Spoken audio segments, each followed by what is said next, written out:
Olá, gente, bem-vindos de volta. A gente continua então o nosso conteúdo e na aula de hoje, dando prosseguimento, a gente vai falar sobre Idade Média. Só relembrando, né? Terminamos a Antiguidade Clássica com os nossos últimos 4 vídeos, dois sobre Grécia, dois sobre Roma, e na aula de hoje a gente vai abordar mais um período histórico importante, que é o período medieval. Voltando naquilo que a gente já tinha discutido no slide sobre Idade Antiga, agora a gente mudou de período, né? De acordo com essa periodização clássica que a gente continua estudando na história. A queda do Império Romano do Ocidente, que a gente viu na última aula, marca o início desse novo período que a gente vai falar de Idade Média. O termo, né, Idade Média também às vezes a gente discute isso em história, a gente ouve isso às vezes em filmes, em séries, o termo Idade das Trevas, né? É muito comum a gente associar a Idade Média sempre a um período de obscurantismo, de superstição, como se a humanidade não tivesse avançado em absolutamente nada. Só que a gente vai desconstruir um pouco esses conceitos e ver que, na verdade, o período da Idade Média é muito importante, porque dentro dele a gente consegue pensar, né, a relação que a Europa estabelece com os outros continentes e consigo mesma, né, como que a Europa se reorganiza após a queda do Império Romano do Ocidente, e também é importante para a gente analisar algumas questões culturais, como o próprio papel da Igreja Católica, o surgimento de universidades, produção científica, artística. Então, a Idade Média é um período muito importante para a gente analisar junto aqui. Aqui eu trouxe um mapa só para a gente relembrar que a gente terminou a última aula falando da queda do Império Romano do Ocidente e eu falei com vocês isso aqui, né? Que o Império Romano do Oriente, ou o Império Bizantino, ele permanece de pé, que o que caiu mesmo foi o Império Romano do Ocidente. E o que surge no lugar, né? Aqui dá pra gente ver que o que aparece no lugar do Império Romano, onde o Império Romano ocupava, na verdade, são vários reinos germânicos. E essa vai ser a nova configuração dentro da Europa. Os godos, visigodos, francos, burgúndios, esse grupo de povos germânicos, eles vão ocupar o território que antes era de Roma, trazendo uma nova organização política, econômica, social e cultural, que é o que eu vou abordar na aula de hoje com vocês. Então vamos lá. Quando eu falo de feudalismo, que é o período que eu vou abordar com vocês, a gente está falando de um período da Alta Idade Média. A Idade Média normalmente é dividida em dois períodos, a Alta Idade Média e a Baixa Idade Média. Então, nessa aula eu vou falar para vocês sobre a Alta Idade Média e na próxima aula a gente vai discutir os eventos da Baixa Idade Média. Qual que é o evento mais significativo historicamente para a gente falar desse período? A formação do mundo feudal, que a gente também conhece como feudalismo. Nas traduções de documentos franceses que nós temos, feudo significa posse, terra, propriedade ou domínio. Tem a ver também com o significado da palavra terra. A gente vai ver que tem muito a ver com o poder que a terra vai exercer dentro dessa sociedade, dentro da Europa. Então, quando eu falo com vocês de feudo, o que eu quero que vocês tenham em mente? Que é uma grande propriedade rural que ela é doada em troca de serviços. Já vou explicar isso um pouquinho melhor. E a gente vai ver que a estrutura política da Europa também se modifica, porque o poder ele passa a ser de forma descentralizada. Também já vou explicar daqui a pouco o que isso significa. E lembrando, caiu o Império Romano, mas uma instituição importante do período permanece de pé, que é justamente a Igreja Católica, que vai ser uma grande proprietária de terra dentro da Europa nesse contexto. Então, quando eu falar com vocês de feudo, essa é mais ou menos a imagem que eu quero que vocês tenham em mente. A gente está falando agora de um estilo de vida ruralizado. Falei com vocês lá na última aula sobre o Império Romano, que quando os povos germânicos invadem o Império, a população se refugia no campo. No campo, eles se tornam colonos dos grandes proprietários de terra, e é basicamente nessa estrutura que a gente está vendo aqui que essas pessoas agora vão residir.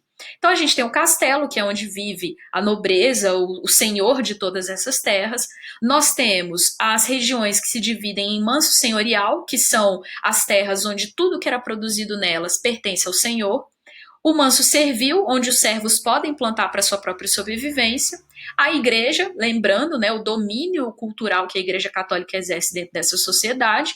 As habitações dos servos, então os servos vão viver nas terras dos senhores. E os mansos comunais, que são os territórios onde tanto os servos quanto os senhores, né, a produção dos senhores era realizada. Ainda tem os bosques, os maquinários, os moinhos, e toda essa estrutura aí, é basicamente isso que eu quero que vocês pensem quando eu falar em feudo. Quando a gente fala de feudalismo, uma das definições que a gente usa para esse período é que, na verdade, isso é um modo de vida típico que se estabelece na Europa pós queda do Império Romano. Então, para a gente classificar o que é o feudalismo, eu vou discutir com vocês esses 4 aspectos no nosso vídeo de hoje: o aspecto político, cultural, social e econômico. E vocês vão ver que eu sempre vou fazer alguns comparativos de como era no Império Romano e como ficou agora no período da Idade Medieval. Primeiro ponto, acho que isso aqui vocês devem lembrar da escola, né? De novo, a nossa pirâmide social, porque a gente continua falando de uma sociedade extremamente desigual e hierarquizada. Lembrando que a Igreja Católica tinha um dizer para essa época para definir a função de cada um dentro dessa sociedade. Essa sociedade é dividida entre os que oram, os que guerreiam e os que trabalham. E eu já vou falar para vocês qual que é a função de cada um deles. Então, o primeiro conceito que eu trouxe aqui para vocês é uma sociedade estamental. O que eu quero dizer com isso? Na sociedade estamental, nós temos 2 elementos importantíssimos. Primeiro, o lugar social que você ocupa nessa sociedade depende de um critério de nascimento. Então, se você nasceu numa família de nobres, nobre você será até a morte. Então, o local, o lugar que você vai pertencer a essa sociedade depende do lugar onde você nasceu. Então, isso nos leva à segunda característica dessa sociedade, que é uma sociedade que não permite a mobilidade social. Um exemplo, na nossa sociedade de hoje, que também é uma sociedade hierarquizada, eu tenho a possibilidade de ascensão social, ainda que a gente saiba que ela é muito difícil. Então, uma pessoa muito pobre pode se tornar uma pessoa muito rica. Então, ela pode mudar de grupo social. Numa sociedade estamental, não interessa a quantidade de dinheiro que você tenha. O que define a sua condição é o critério de nascimento. Segundo ponto, desigual. Afinal de contas, aqui nesse desenho já deu pra gente ver que quem tá no topo, obviamente, tem muito mais poder e muito mais prestígio político e social do que quem tá na base. A função social de cada um desses grupos, ela é bem delimitada. É aí que vem essa frase que eu falei com vocês no início. O senhor feudal e a nobreza, eles têm uma função clara, que é administrar as terras e guerrear. A igreja, representada aqui pelo clero, que são os membros que fazem parte dessa organização, o objetivo deles é claro, é o orar, é o zelar pela questão espiritual dos habitantes da Europa nesse contexto. E na base, servos camponeses que vão ser a classe trabalhadora. São os únicos que trabalham, os únicos que pagam impostos e, obviamente, é onde recai todo o peso de sustentar uma sociedade tão desigual. Quando a gente fala na questão política, lá no Império Romano, a gente estava acostumado a falar de um imperador que concentrava todos os poderes nas suas mãos. Ele delegou, né, poderes ali para militares, para os senadores, mas na última instância, quem era a autoridade máxima no Império Romano era o imperador. Na Europa medieval, gente, não tem mais essa figura de um único governante que governa todo um território. Na verdade, a gente vai falar agora que é um poder descentralizado. Lembra da imagem do feudo que eu mostrei para vocês lá no início? Quem governa cada feudo dentro da Europa agora são os chamados senhores feudais. Como que se deu esse processo? Ainda existe uma certa figura de um rei, mas esse rei foi repartindo o território, entregando a tantos nobres, que esses nobres passaram a ser as suas autoridades locais. Então, esse senhor feudal, ele vai ser a autoridade dentro de um feudo.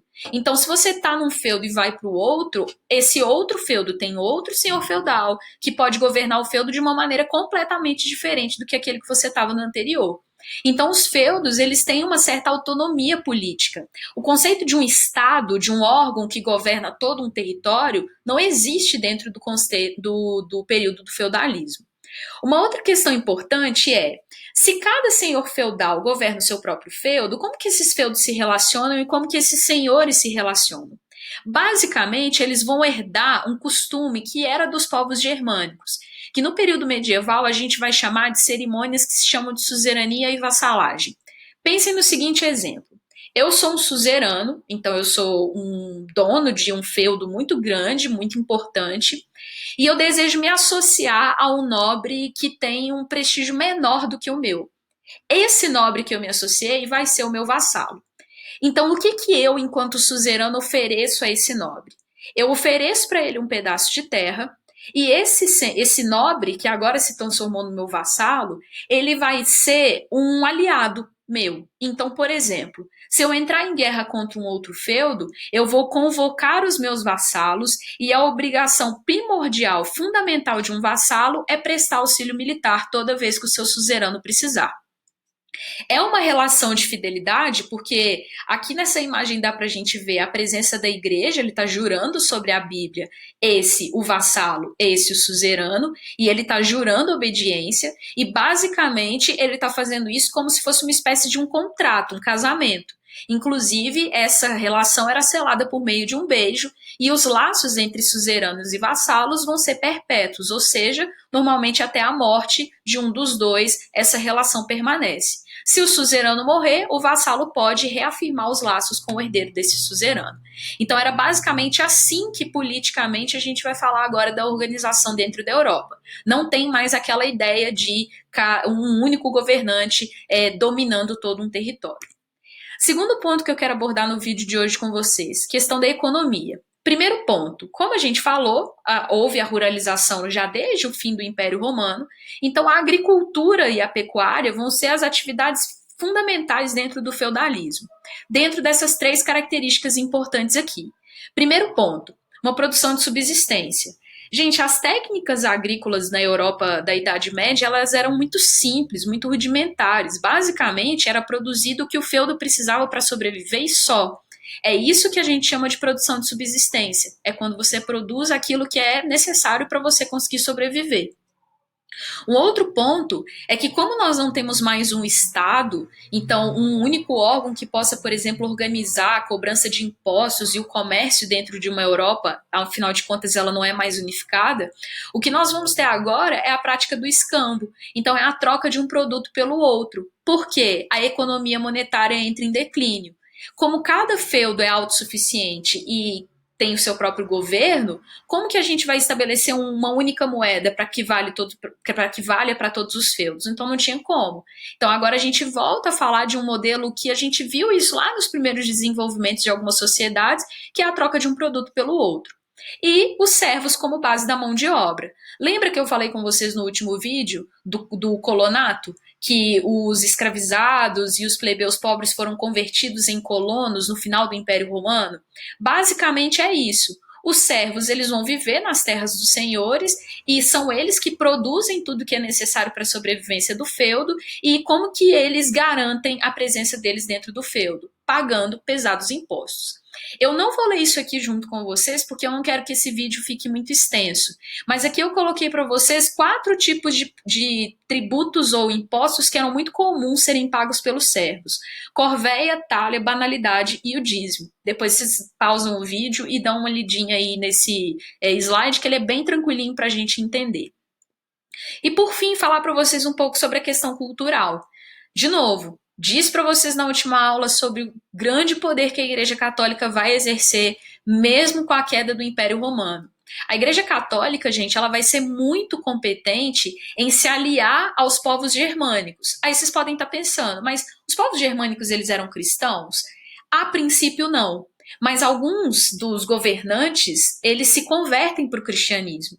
E a Igreja Católica vai se fazer muito presente dentro dessa formação feudal. A gente fala que a Igreja Católica, ela comandava todos os ritos da vida de um indivíduo, do seu nascimento até a morte. Então, a influência que a Igreja Católica exerce dentro da sociedade medieval, ela se estabelece principalmente nesses dois eixos. Primeiro, a Igreja Católica era uma grande possuidora de terras dentro da Europa, então não se enganem, a Igreja não está lá para ser só uma instituição religiosa, ela tem muita terra, ela tem muito servo e ela tem muito poder político de influenciar os senhores feudais, e ela tem uma grande influência cultural. Na organização da educação, lembrar que as primeiras universidades que surgem ali por volta do século X, XI, são comandadas pela igreja, ela vai influenciar toda a forma de se pensar na época, que é o que a gente define como um pensamento teocêntrico. Como que eu definiria para vocês? Teocentrismo, do latim, viria Deus no centro. É a ideia de que todo pensamento deve ser dirigido por um pensamento religioso. Hoje, a gente vive em uma sociedade que prioriza muito o pensamento racional e científico. No período medieval, basicamente toda a produção científica ela era feita a partir do ponto de vista da religião. Então, tudo que era conhecimento técnico e científico tinha ali impregnado um pensamento religioso. E com isso a Igreja Católica conseguia manter a grande parte da população sobre a sua tutela, sobre o seu controle político, sobre o seu controle de mentalidades mesmo. E aí lembrar o quanto que o período medieval foi muito significativo para que a Igreja Católica conseguisse expandir cada vez mais o seu número de fiéis e a sua influência dentro da sociedade. Pessoal, essa foi a nossa primeira parte do vídeo de Idade Média. Eu vou voltar na próxima aula para falar para vocês sobre a Baixa Idade Média, que é quando a gente desconstrói todos esses conceitos aqui, para dar espaço para uma nova Europa que surge no período moderno. Dúvidas, a gente continua nos comentários e espero que vocês tenham gostado da aula de hoje. Beijo para vocês, até mais.